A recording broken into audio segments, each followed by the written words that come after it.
you very much, ladies and gentlemen, and welcome to the Texas Tech University Symphony Orchestra concert. We are thrilled you've joined us, and I thought, in kind of uncharacteristic fashion, I might speak a little bit at the top of the program.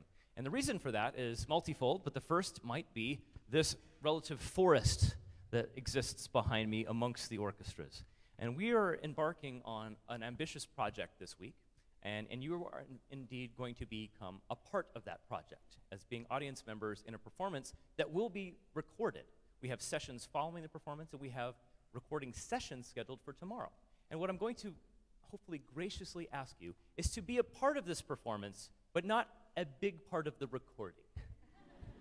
And of course, what I mean by that is to try to silence all of your noise-making devices, but also just to limit any conversation or very demonstrable turning of program pages, or anything that you don't perhaps want down for posterity on the recording.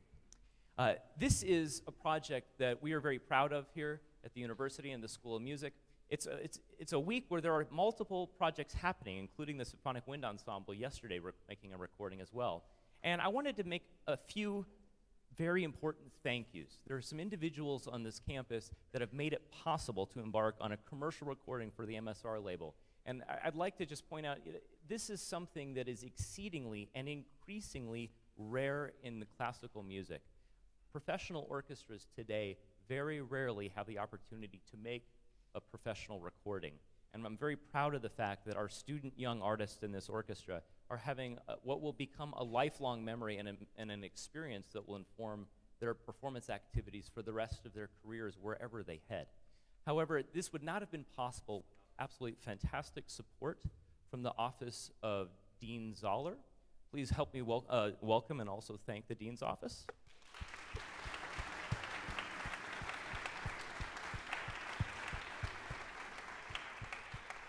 Thank you, Noel. We also had a fantastic grant that made this possible, made possible by Provost Gallion, who's not here this evening, but please thank him for us as well.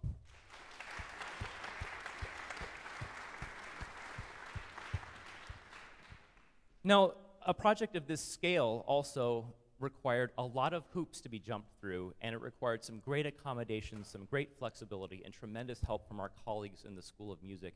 And I'd like to ask Director Keith Dye and our colleagues in the School of Music to also rise and accept our thanks for helping us to make this possible.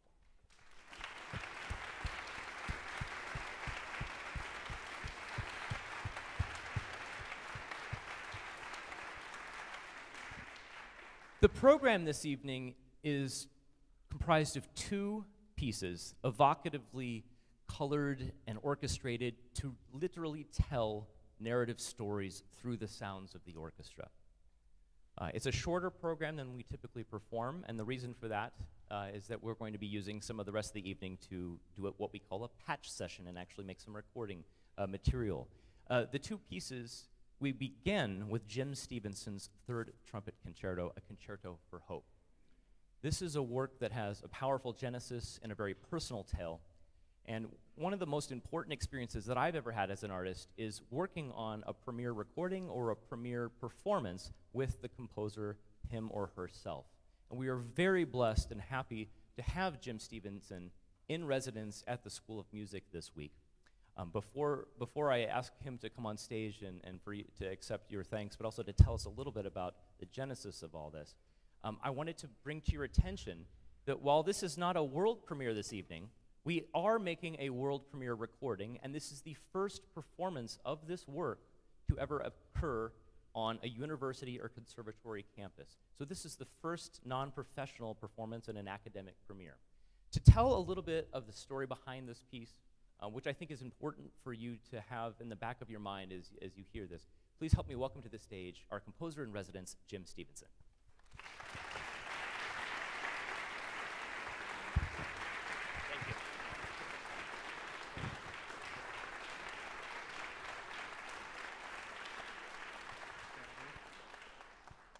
Thank you very much, Philip, and thank you all for being here. What a pleasure it is. I mean, one of the first things I have to say, he mentioned that this is the first non-professional premiere, but I tell you, when I walked into the room the other night and heard them playing, I would like to argue against it.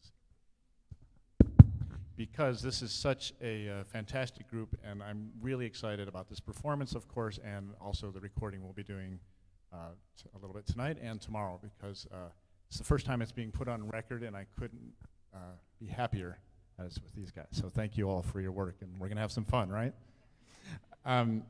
So I do feel glad that I'm able to tell you a little bit about this story, the story of this piece, because composers are often asked to write for events. We might write for an anniversary of an orchestra or something like that, or we might write concertos that are for specific people, which this is. But it's not very often we're asked by the person who it's written for to tell their personal story in the music. And the case with this one is Ryan Anthony, as it says in your program notes if you've glanced at them, but I won't mind telling you again. Ryan is the principal trumpet of the Dallas Symphony. And I've known Ryan since we were both teenagers, so we're good friends. And I'm a former trumpet player myself, so I know the instrument a little bit. And so he asked me to write him a concerto, but he said, Jim, I want you to write my personal story.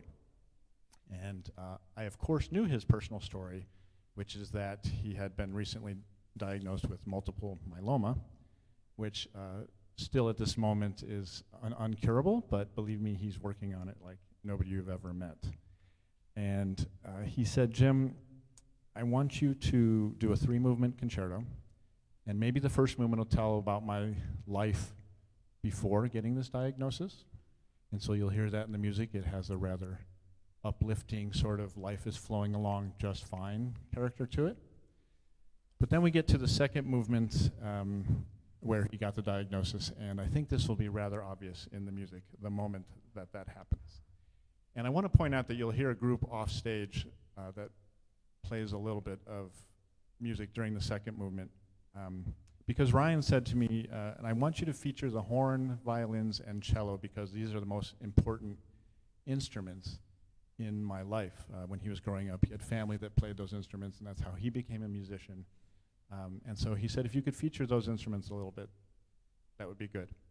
And so you'll hear them off stage in the second movement, just at the most painful moment, because it's a hint at what life was like before he got that diagnosis. And then in the third movement, and most importantly, and this speaks to just who Ryan is, he just said, this has to be a hopeful piece, because I am fighting this disease like nobody's business, and this is proven by the fact that he's started something called Cancer Blows, which is, he's a trumpet player, so you can see the pun there. And he's raised millions of dollars to fight cancer. All of this while he has multiple myeloma himself. You see pictures of him on Facebook getting treatment, and then he's off to play Mahler's Third Symphony that evening. I mean, he's just an extraordinary human being. So, and to even further point that out, we told Ryan that we were going to be recording this piece even before he would have a chance to. And he said, you know what, you have to do that. That's great. A lot of people would say, you know, I want to record it myself first, but he's given us the blessing. He said, guys, go after it and have a great time. So the message of all this is that I hope you get the sense of hope from the ending of it. I think you'll hear it in the music. And I just couldn't be more happy that I'm here with all of these people, and that Andy is premiering this version of it, the recorded version, and the academic premiere, because it's just sounding wonderful, as you will notice. So I want to thank everybody again here for having me and playing so well, and hope you enjoy Concerto for Hope.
Thank you very much. It's quite tight quarters up here, if it wasn't clear. And that last, by the way, the composer did write the baton throw into the score. I just want to make sure, for just historical performance practice traditions, we're working on a performance history of this piece, and that's in there. So there's like 3 musicology students in the room who know what I'm talking about, and bless you for getting my joke. Thank you. This next work also depicts a story within the sound of the orchestra.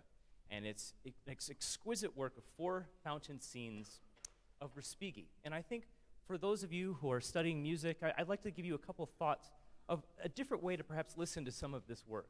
And that is not simply as an Italian nationalist composer that is bringing folk elements and sounds of the ancient, medieval, Renaissance sounds that we know Respighi about, but also truly as an impressionist who is utilizing the full scope of utilities and possibilities of an impressionist orchestra at the beginning of the 20th century. And part of this, what I find fascinating, if you really see through the sound and look in the score, is you can hear the influences of his past as a violist, in fact, what would be now called the Mariinsky Theater in St. Petersburg.